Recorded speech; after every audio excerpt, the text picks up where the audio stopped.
A'udzu billahi minasyaitonir rajim. Bismillahirrahmanirrahim.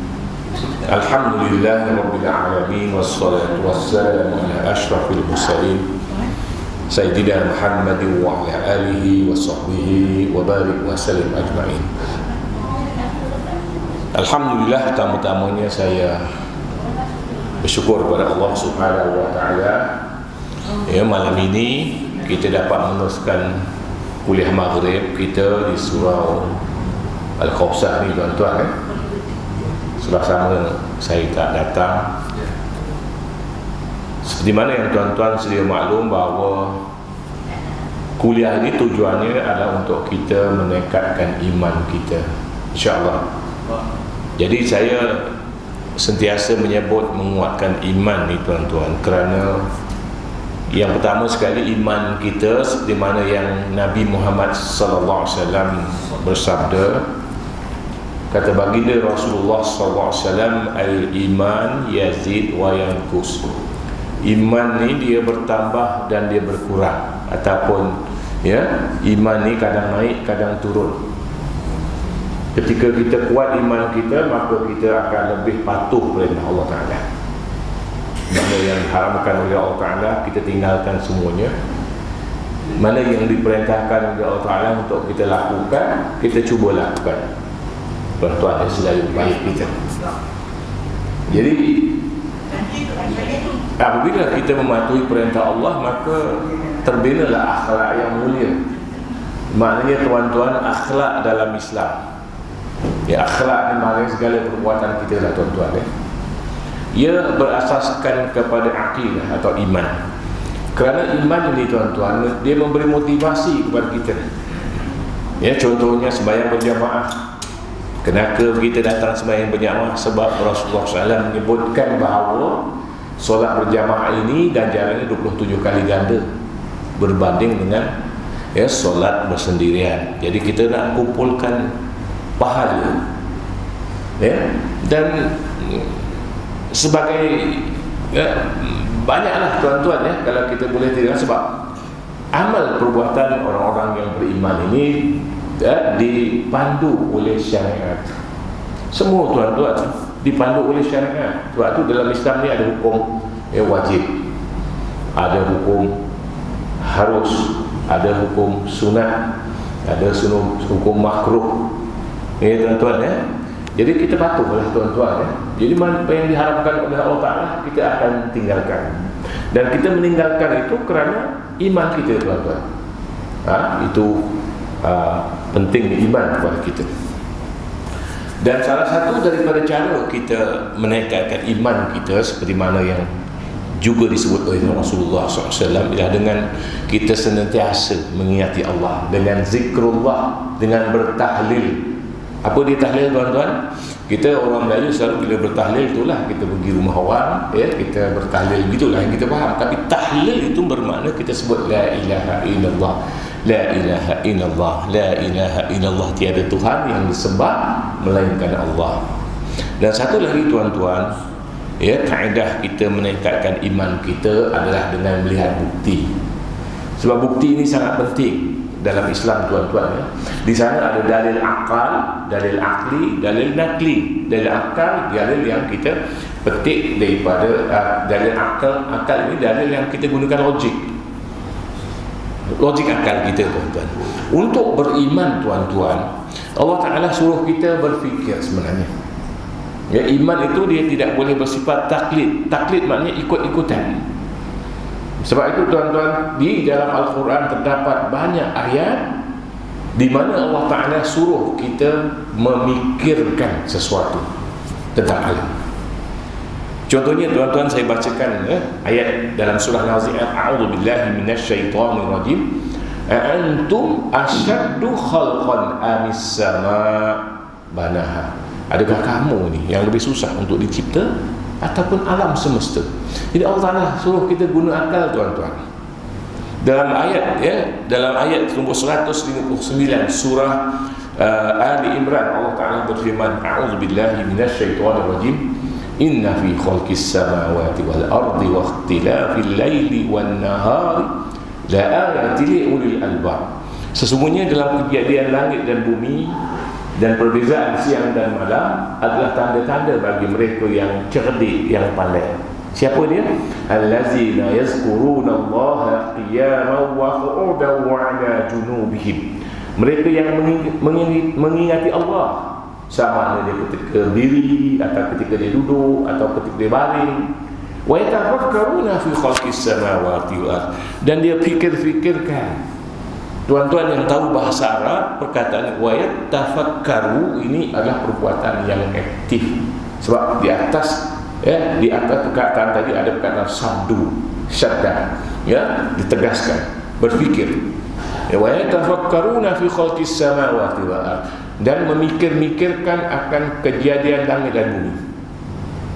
Dan bukan sia-sia tuan, lepas kita berfikir, maknanya kita membuat pemerhatian, kajian sebagainya.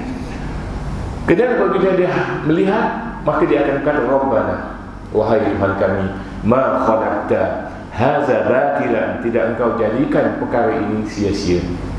Ya, baqina 'adzabannar, jauhkanlah kami daripada api neraka. Jadi dalam Quran tuan-tuan terdapat lebih daripada 750 ayat tuan-tuan, di mana Allah Taala perintahkan manusia ini untuk melihat dan berfikir. Kalau kita nak bandingkan, ya, ayat-ayat yang berkaitan hukum hakam tuan-tuan, ya, kita selalu cakap hukum hakam, ini hukumnya apa, ini hukumnya apa. Rupanya tuan-tuan, ayat-ayat yang berkaitan dengan hukum hakam ni tak lebih daripada 150 ayat yang berkaitan dengan, ya, alam 750 lebih, ada yang mengatakan 1000 lebih. Sebab ayat-ayat ini dia fokusnya kepada iman, akidah. Saya bagi contoh tuan-tuan satu lagi, ya. Dalam surah Al-Hajj ayat nombor 5, Allah Subhanahu wa taala berfirman, A'udzu billahi minasyaitonir rajim. Ya ayuhan nas in kuntum fi raibin minal ba'ts. Wahai manusia, kalau kamu ragu-ragu dengan hari kebangkitan semula, ya, hari kiamat, hari kebangkitan semula, ya, banyak orang yang ragu-ragu dengan hari kebangkitan semula, tuan-tuan. Sebab perkara ini adalah perkara yang bersifat sam'iyat. Sam'iyat ni maknanya tuan-tuan, dia tidak boleh dibuktikan dengan akal. Allah Ta'ala yang beritahu kita, Nabi yang beritahu kita. Kalau Allah dan Rasulnya tak beritahu kita, kita tak tahu. Ya ayuhan nas in kuntum fi raibin minal ba'ts fa inna khalaqnakum min turab. Kami jadikan kamu daripada debu. Thumma min nutfatin, thumma min 'alaqatin, thumma min mudghatin mukhallaqatin wa ghayra mukhallaqatin linubayyana lakum ila al-akhir, ya. Kami jadikan kamu daripada debu. Nanti satu hari saya akan jelaskan, ya, bagaimana Allah Ta'ala mengatakan kita ini berasal daripada debu. Sesungguhnya manusia ni datangnya daripada debu bintang, tuan-tuan. Jadi ayat yang berkaitan dengan akidah Allah Ta'ala gandingkan dengan ayat-ayat yang berkaitan dengan kejadian manusia, yang mana kejadian manusia ini kita boleh kaji. Tuan-tuan, anak-anak kita yang sekolah menengah belajar ilmu kejadian manusia, the formation of embryo, di tingkatan 2 dan 3, dia belajar bagaimana manusia ini jadi, tuan-tuan.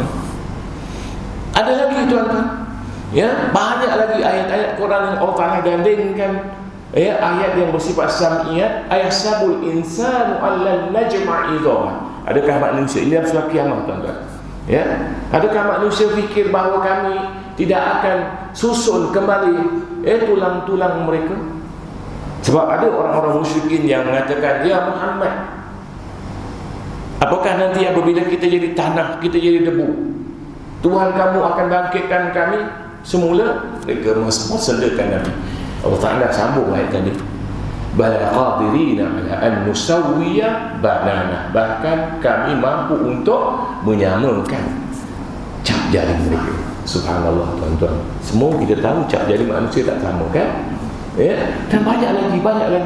Sebab itu tuan-tuan, ya, dalam usaha dakwah antara fokus yang utama ialah iman. Dan iman ini bukan semata-mata pengetahuan, ya tuan-tuan, ya.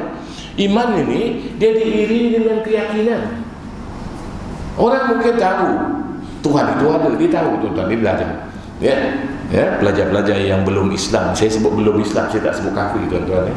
Sebab kita sentiasa berdoa supaya orang-orang yang belum Islam ini masuk Islam.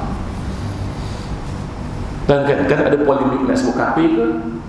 Belum Islam. Dalam usaha dakwah kita panggil dia sebagai belum Islam. Sebab kita nak mendekati mereka. Tuan-tuan ya. Baik. Jadi tuan-tuan, dalam usaha dakwah kita, usaha itu mestilah mengajar iman dan menitipkan keyakinan. Sebab itu apabila sahabat Nabi yang bernama Muaz ibn Jabal diutus oleh Rasulullah ke Yaman. Masa itu Yaman belum Islam, belum beriman Nabi, tuan-tuan.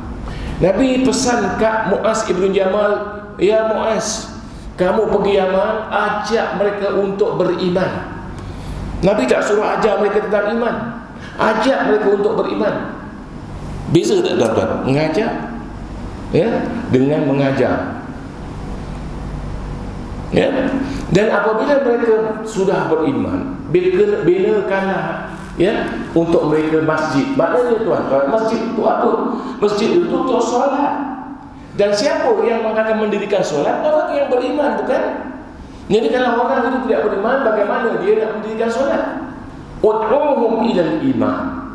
Nabi sebut ud'uhum ila iman, ajak mereka untuk beriman. Maka dalam usaha dakwah, selain daripada kita memberikan ilmu, pengetahuan, ia mesti digandingkan dengan menitipkan keyakinan. Tuan-tuan, Nabi Ibrahim AS memohon pada Allah untuk melihat kekuasaan Allah Subhanahu wa taala. Dalam surah Al-Baqarah Allah Taala berfirman, "A'udzu billahi minasyaitonir rajim. Wa iz qala Ibrahim rabbi arini kaifa tuhyil mauta." Qala awalam tu'min. Qala bala walakin liyatma'inna qalbi. Apabila berkata Ibrahim kepada Tuhannya, tunjuk, wahai Tuhanku, tunjukkanlah bagaimana engkau menghidupkan yang mati. Tidakkah kamu percaya? Aku percaya, tapi aku nak tenangkan hatiku. Nabi Ibrahim AS ni tuan-tuan, yang mana Allah Ta'ala bercakap secara terus kepada Nabi Ibrahim AS, tidak melalui perantaran Jibril. Nabi Muhammad SAW melalui perantaran Jibril. Tapi Nabi Ibrahim AS, Allah Ta'ala cakap secara terus kepada Nabi Ibrahim AS. Dan baginda Nabi Ibrahim masih nak tengok bukti akan kekuasaan Allah. Dalam ayat tersebut tuan-tuan, Allah Ta'ala beri kebenaran untuk Nabi Ibrahim AS melihat bagaimana Allah menghidupkan benda mati. Buruk tuan-tuan dibelah jadi 4, dia letakkan ke ujung-ujung, diseru, jadilah dia burung kembali tuan-tuan. Itu Nabi Ibrahim. Bagaimana kita pula tuan-tuan?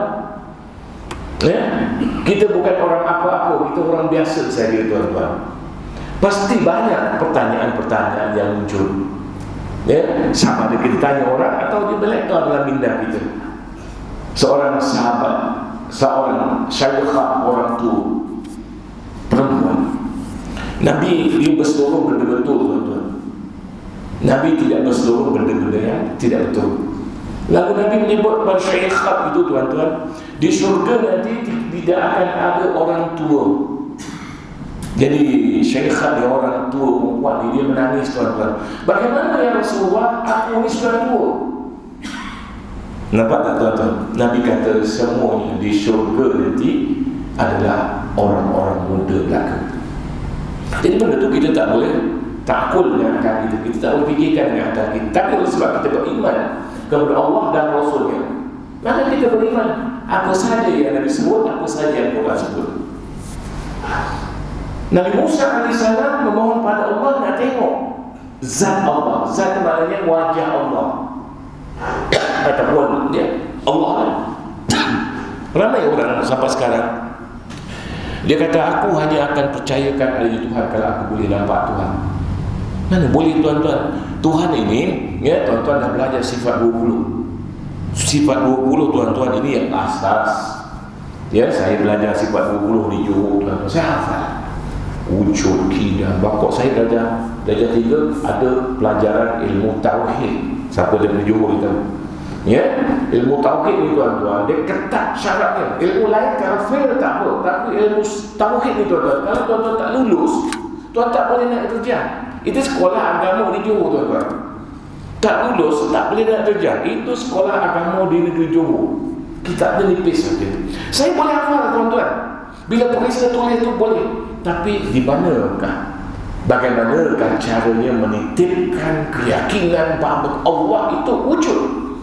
Bagaimana nak menitipkan keyakinan bahawa Allah Ta'ala Al-Basir, Maha melihat, As-Sami, Maha mendengar?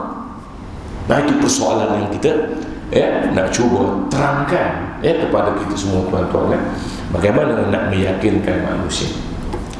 Untuk malam ni, tuan-tuan, saya nak berceritakan kepada tuan-tuan kisah Nabi Yusuf AS.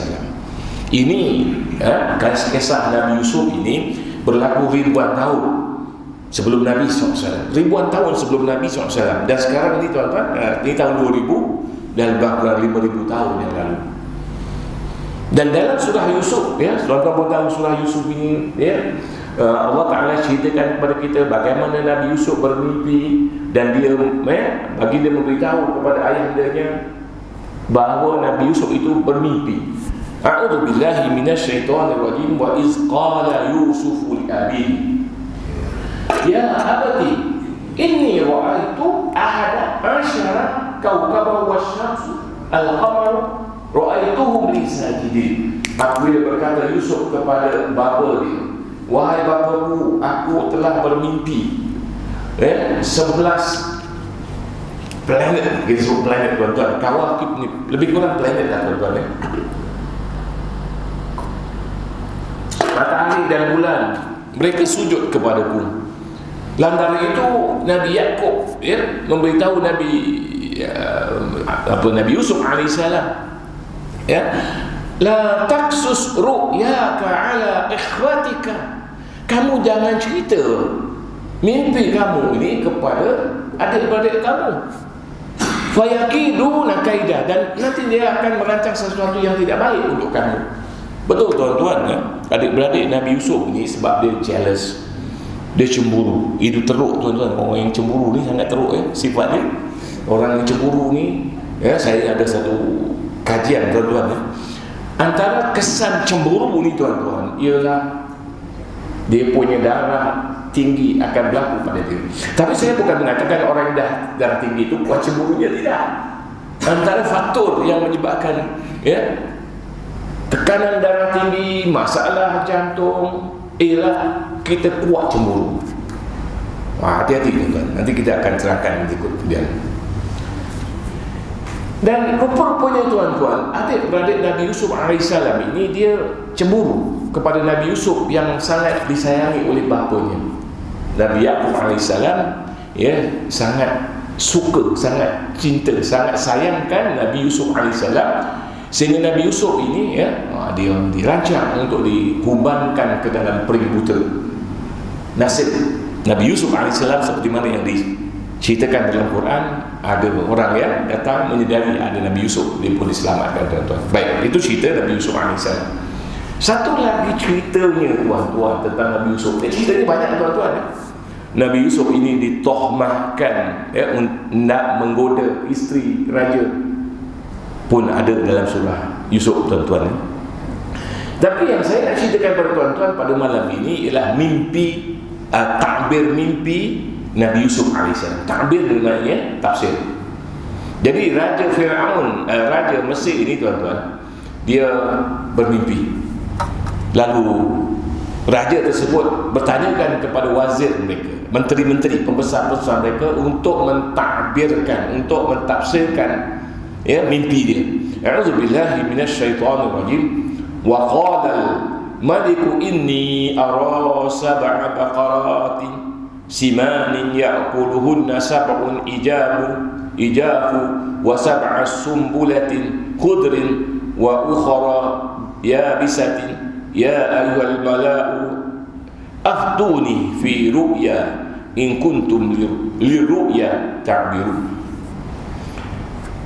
Dan pada suatu hari Raja Mesir berkata, sesungguhnya aku mimpi melihat 7 ekor lembu yang gemuk dimakan oleh 7 ekor lembu yang kurus, dan aku melihat 7 tangkai biji-bijian yang hijau dan 7 tangkai lagi yang kering. Wahai ketua-ketua kaum yang hadir, terangkanlah kepadaku tentang mimpiku ini kalau kamu orang-orang yang pandai mentafsirkan mimpi. Allah Ta'ala ceritakan tentang mimpi raja. Siapa yang beritahu Quran tentang mimpi raja itu? Tuan-tuan, baik, ini cerita dalam Quran, tuan-tuan. Kerana Raja Mesir ini meminta pembesar-pembesar mentafsirkan mimpi, dan pembesar mereka ni dia tidak tahu macam mana nak takbirkan mimpi. Qalu adghafu ahlami wa ma nahnu bita'wili illa bita'wili ahlami bi'alimi. Mereka menjawab, itu mimpi-mimpi kosong dan kami tidak mampu menakwilkan mimpi itu. Kemudian ada di antara mereka ni, tuan-tuan, yang teringatkan Nabi Yusuf alaihissalam, ia pun berjumpa dengan Nabi Yusuf,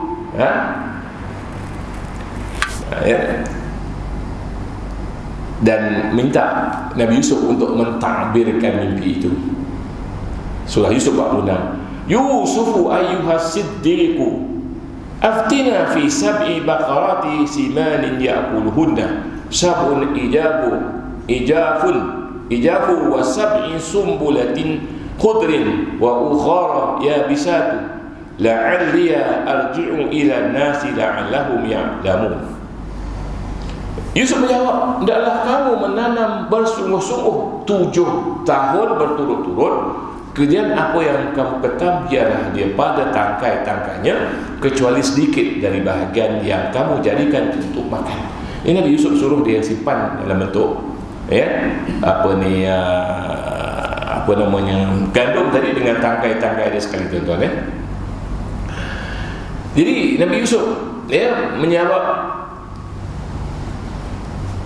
ini saya dah bacakan tadi, kita tengok ini tangkai pokok dengan dia punya cuping-cuping telinga dia, tuan-tuan.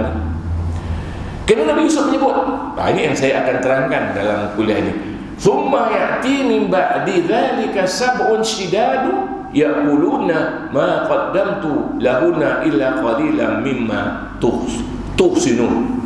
Kemudian setelah itu akan datang 7 tahun yang sangat sulit, kemarau lagi, tuan-tuan, yang menghabiskan apa yang kamu simpan untuk menghadapi tahun sulit, kecuali sedikit dari apa gandum yang kamu simpan.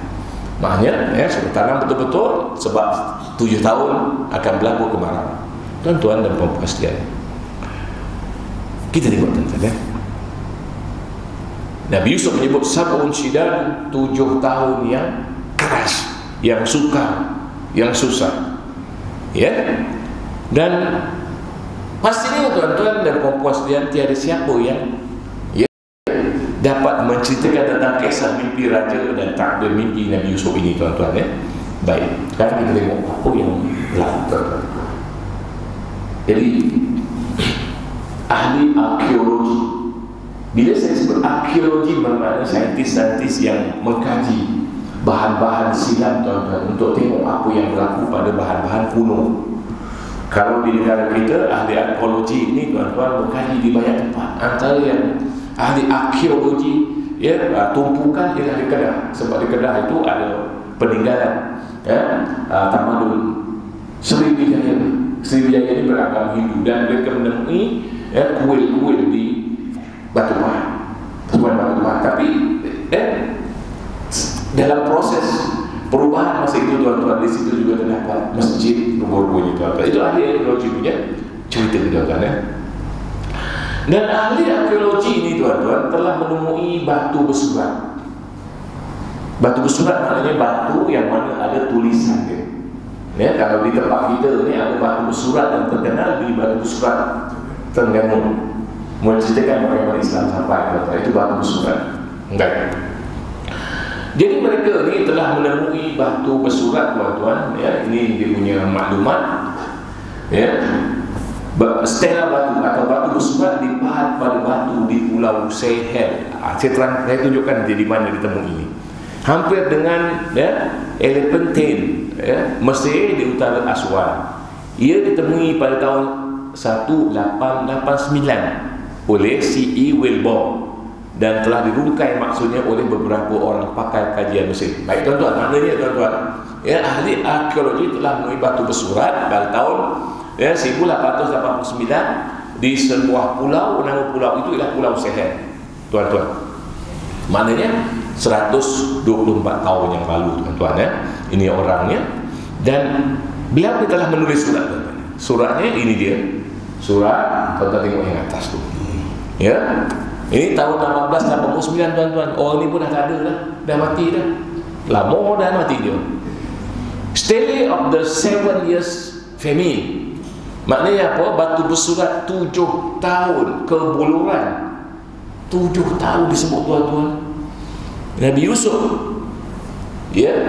bertakbirkan mimpi Raja Mesir. Ini satu lagi, tuan-tuan. Sangat menarik apabila kita baca Quran dan kita selidiki Quran, tuan-tuan. Kalau tuan-tuan baca Quran, tuan-tuan, Al-Quran tidak pukul rata pemerintah Mesir itu sebagai Fir'aun. Fir'aun ini istilah yang digunakan pada zaman Nabi Musa AS. Sebelum Nabi Musa, Allah menceritakan mereka sebagai Raja Mesir. Dan memang, tuan-tuan, ada dia punya tulisan dekat batu bersurat di Mesir itu, memang mereka ni digelar sebagai His Royal Highness. Maknanya raja. Nanti kita terangkan yang itu, tuan-tuan. Banyak benda yang kita boleh cerita. Baik, ini surat ni, tuan-tuan. Dan dia temui di Mesir, tuan-tuan. Ini peta Afrika. Tuan-tuan tengok yang saya tunjukkan apa. Ini Mesir, tuan-tuan dan ia ditemui di Aswan, tuan-tuan. Ini bandar selatan Mesir, Aswan. Kan bawah itu dia punya empangan Aswan, tuan-tuan. Dan di pulau ini, Pulau Sehel namanya. Pulau Sehel. Ini Pulau Sehel, tuan-tuan. Ini bandar Aswan di selatan Mesir. Ini bandar Aswan di selatan Mesir. Apa yang mereka temui, tuan-tuan? Ini dia. Ini laporan, tuan-tuan. Famine Stela. Maknanya apa Famine Stela ni? Batu bersurat kebuluran, a piece of pharaonic diary. Diary Raja Fir'aun. Ini dia lah yang menyebut kan saya Raja Mesir tadi, tuan-tuan. Baik, ini. Ini dia, tuan-tuan. Ini yang ditemui pada Pulau Sehel yang tuan-tuan dengar tadi. Ini Pulau Sehel, tuan-tuan. Dan tuan-tuan tengok, ini batu bersurat tersebut. Ini baru ditemui, tuan-tuan, dalam 200 tahun yang lalu. 1889, 120 tahun yang lalu. Sebelum itu, tuan-tuan, orang tak boleh baca ni. Orang tak boleh baca ni. Nanti saya terangkan macam mana orang boleh baca, tuan-tuan. Ini di atasnya ada Tuhan orang Mesir. Orang Mesir dalam zaman dulu, tuan-tuan, dia banyak menyembah Tuhan-Tuhan. Bukan satu Tuhan saja. Mereka bukan beragama tauhid, tapi mereka ni politis. Maknanya mereka menyembah banyak Tuhan dan dewa-dewa, tuan-tuan. Ini dia, tuan-tuan. Disebut juga Famine Stela. Apa ni? Batu bersurat kebuluran. Ini, tuan-tuan, gambar-gambarnya. Famine Stela. Ini, tuan-tuan. Dan tulisan ni, kalau tuan-tuan nampaklah, tulisan yang ada di sini, tuan-tuan, adalah tulisan kuno Mesir. Namanya hieroglif. Tulisan kuno Mesir ni ialah hieroglif. Tulisan hieroglif macam ni, tuan-tuan. Nampak tak, tuan-tuan? Gambar, banyak gambar. Tak ada siapa boleh baca ni, tuan-tuan. Sebelum kurun ke-18, tak ada siapa yang pandai baca ni. Memang tak boleh dibaca. Tuan-tuan, kalau boleh baca, sila baca. Tapi macam mana dia boleh baca akhirnya, tuan-tuan? Ini kerja orang Barat, tuan-tuan. Sebab orang Barat ni, dia menjajah negara-negara Arab, termasuk Mesir, tuan-tuan. Jadi orang-orang Barat ini dia memerintah Mesir, Jordan, semua diperintahkannya, tuan-tuan. Dan mereka membuat kajian. Kajian mereka, tuan-tuan, bagaimana mereka nak faham tulisan hieroglif ni, tuan-tuan. Ini tulisan hieroglif, kalau tuan-tuan rajin baca dalam internet, ada dia punya dictionary sekarang, ada dia punya kamus. Kamus dia, tuan-tuan boleh cari kat sini, tuan-tuan. Dia kamus dia, tuan-tuan, boleh tulis apa yang tuan-tuan fikir nak tahu. Pasal saya nak tahu perkataan awak di sini, you, awak, anda. Tengok burung dengan apa ni, tunjuk di kat depan dia tu, empat segi bujur, tuan-tuan. Makat, contoh ni, tuan-tuan, ini ada tanda campur, ada hamba burung dari belakang tu. Ini cara macam mana dia menulis, tuan-tuan. Tulisan Cina pun suka, tuan-tuan ya. Tuan-tuan tahu tulisan Cina? Saya belajar Cina, tuan-tuan ya. Kalau tuan-tuan dia kata cung tengah, tuan-tuan pas segi bujur, dia buat satu garisan tegak daripada atas ke bawah, ya, merentasi empat segi bujur. Dan bila Cina tulis tajam, tuan-tuan, tajam tu ialah atas kecil, bawah besar simbol dia, tuan-tuan ya. Saya tak tunjuk sini, itu menarik. Ini tulisan gambar, tuan-tuan, tapi berbeza dengan tulisan Cina. Baik, jadi siapa yang faham tulisan ini, tuan-tuan?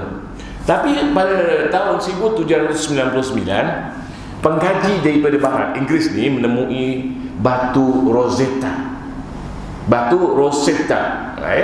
Ini batu Rosetta ni, tuan-tuan.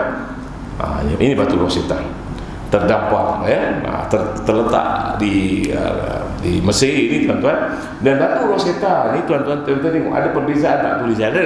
Yang bawah ini dia gunakan tulisan demotik, D-E-M-O-T-I-C, demotik. Bahasa demotik ni, tuan-tuan, bahasa yang memang dulu pernah digunakan pada zaman Firaun ni, digunakan, tuan-tuan ya. Tapi sekarang dah tak ada orang faham. Yang kedua ni, tuan-tuan, tulisan ini ialah tulisan hieroglif yang juga orang tak faham. Tetapi ada satu yang dipahami oleh orang pada masa itu, ialah tulisan Greek. Sebab Greek pernah merentah Mesir, tuan-tuan. Jadi tulisan Greek ini memang masih ada lagi. Dan cerita yang terdapat dalam batu bersurat yang panggil Rosette ini, tuan-tuan, dia sama ada yang di bawah ni tulisan demotik atau tulisan hieroglif atau tulisan Greek. Dia cerita benda yang sama. Ni, tuan-tuan, apabila dia cerita benda yang sama, tuan-tuan, dia boleh padankan. Ahli sains ataupun pengkaji ini dia boleh padankan dan dia boleh rungkai, tuan-tuan, dia punya huruf-huruf dia. Jadi, tuan-tuan, ini saya sebutkan ni. Ini tulisan Greek kuno. Siapa yang belajar ilmu sains dia tahu jugalah, tuan-tuan, sebab banyak simbol-simbol dalam bidang ilmu sains ni dia gunakan tulisan Greek. Tuan-tuan, macam alfa, beta, lambda, theta. Ni, tuan-tuan, tak apalah, tuan-tuan, tak payah walaupun saya tahu ada yang tahu kat sini, tuan-tuan. Dan tulisan pada batu ini ialah tulisan demotik. Yang ni tulisan Greek, tuan-tuan. Ini tulisan Greek, tuan-tuan boleh tengok kat situ ada dia punya huruf-huruf yang kita boleh kenal Ini beta, tuan-tuan. Ini lambda, macam-macam dah tengok kat sini Baik, jadi omega di sini, tuan-tuan omega. Baik, ini demotik. Ini dah tak ada. Yang ini tulisan hieroglif. Jadi dengan memadankan ceritanya, tuan-tuan, ahli akal dia dapat mengenal pasti dia punya maksud huruf-huruf tertentu dalam tulisan hieroglif. Baik, apa yang terdapat dalam tulisan itu, tuan-tuan? Tulisan bukan tulisan Rosetta tadi, tuan-tuan, tapi tulisan yang terdapat pada batu bersurat. Batu bersurat kebuluran 7 tahun itu, tuan-tuan. Ini dia, tuan-tuan ya.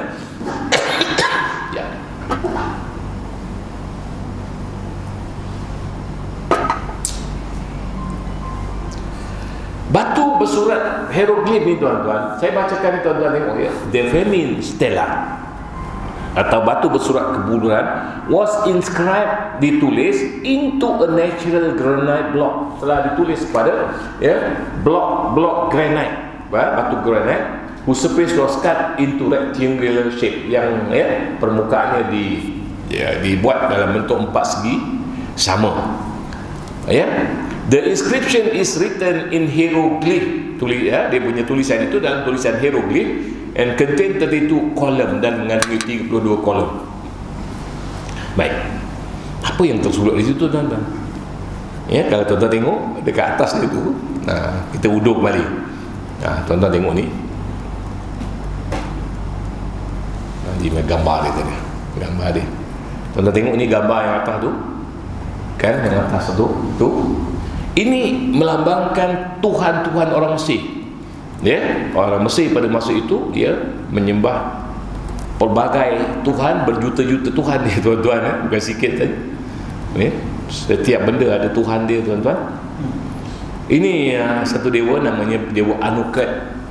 Anuket. Khanum. Dewa Khanum, dewa Satis, Tuhan Satis, dan ini satu lagi Tuhan apa ni? Tuhan Anuket. Ini dia masing-masing ada tugas dia tuan-tuan. Dia yang buat, dia yang sembah. Ni pelik kan? Ini tuan-tuan di depan dia, kalau tuan-tuan tengok gambar tu, di depan dia tu ada Raja Mesir. Nama Raja Mesir tu Djoser. Djoser tu yang bermimpi tuan-tuan. 7 ekor lembu dimakan oleh 7 ekor lembu yang kurus. Pelik kan? Lembu gemuk dimakan oleh lembu kurus. 7 tangkai yang hijau dengan 7 tangkai yang kering. Jadi Nabi Yusuf AS mentakbirkan mimpi tersebut. Dan apa yang ditakbirkan oleh Nabi Yusuf AS ialah 7 tahun kemarau. Tuan-tuan 7 tahun kemarau. Kita baca sini tuan-tuan. Ini Raja Djoser. Ini dia punya patung dia. Ini kemarau ini berlaku pada tahun ke-18 pemerintahan Raja Djoser. Raja Djoser ini tuan-tuan dia 3000 sebelum Masehi. Cuba bayangkan tuan-tuan 3000 tahun sebelum Masehi, Raja Djoser ni bermimpi bermimpi 7 ekor lembu yang kurus makan 7 ekor lembu yang gemuk, dan ditakbirkan mimpi tersebut oleh Nabi Yusuf AS sebagai 7 tahun disuruh ditanam, 7 tahun kemarau tuan-tuan. Dan apa yang diceritakan dalam batu bersurat kebulanan tadi tuan-tuan tengok tulisan tersebut menceritakan bagaimana raja sangat kecewa dan bimbang kerana kawasan ini berada dalam keadaan kemarau dan kebuluran selama 7 tahun, dan masa ini sungai Nil tidak mengairi ladang-ladang. Ia juga menceritakan bagaimana rakyat Mesir menderita disebabkan kemarau dan mereka terdesak sehingga melanggar undang-undang. Ini Raja Djoser. Baik, sikit lagi tuan-tuan. Jadi ini tadi saya dah sebutkan tadi tuan-tuan. Ini dia punya Tuhan-Tuhan dia. Ini Raja Djoser.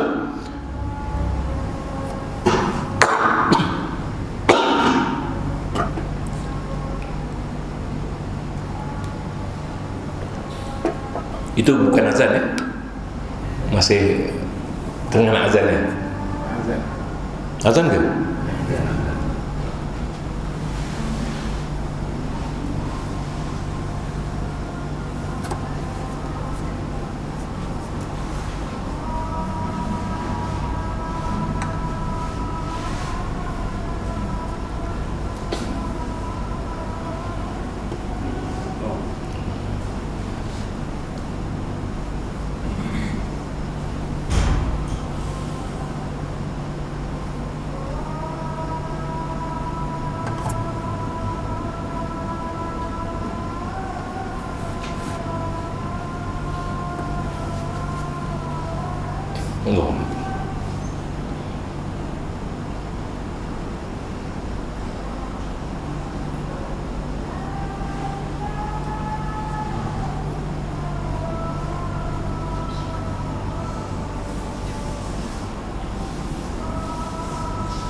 Sambung sikit tuan-tuan ya.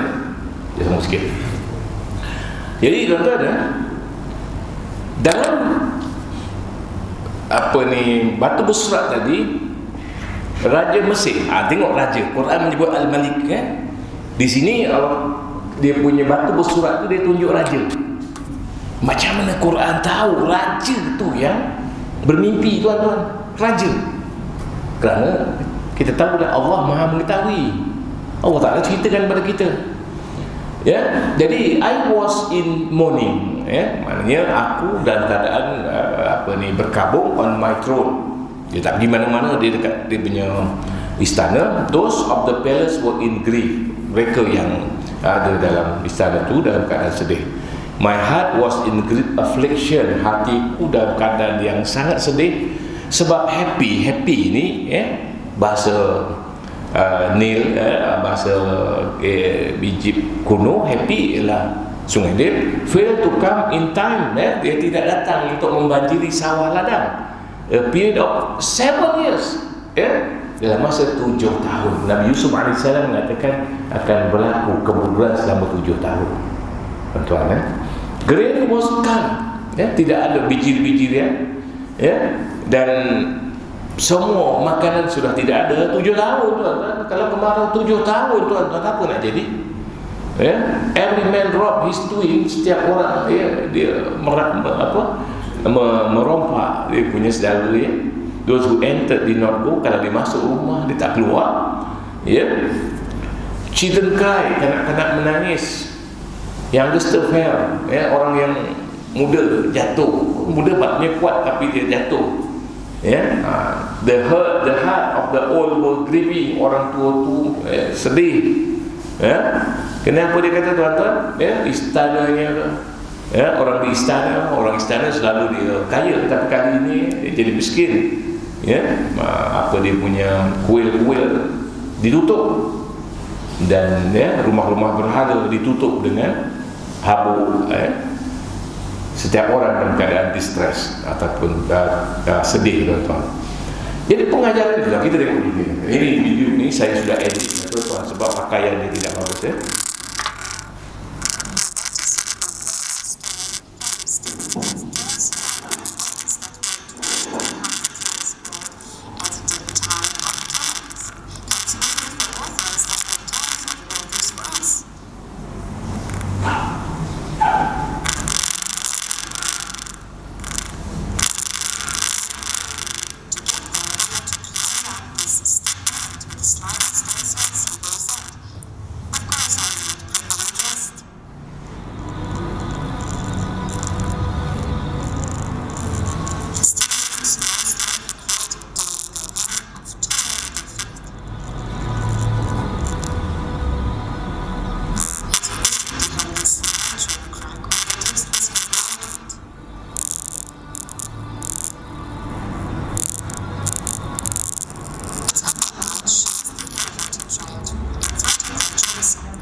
Siapa ni dia? Dia kata siapa dia?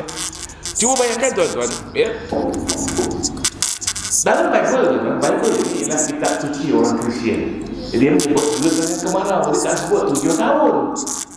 Tapi Quran menyebut 7 tahun.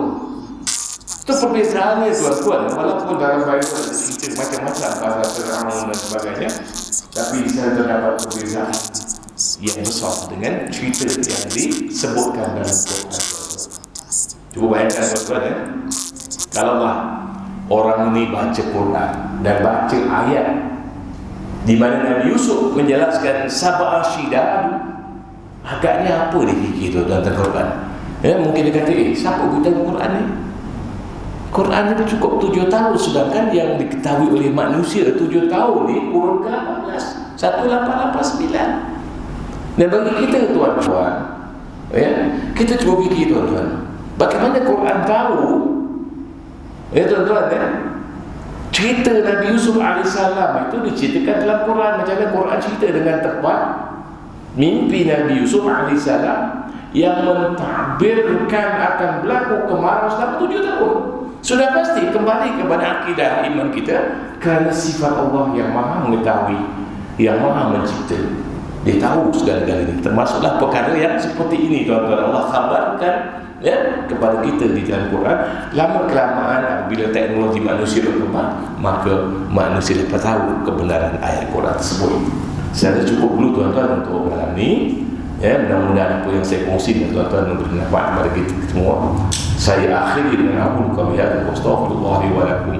Wassalamualaikum warahmatullahi wabarakatuh. Waalaikumsalam.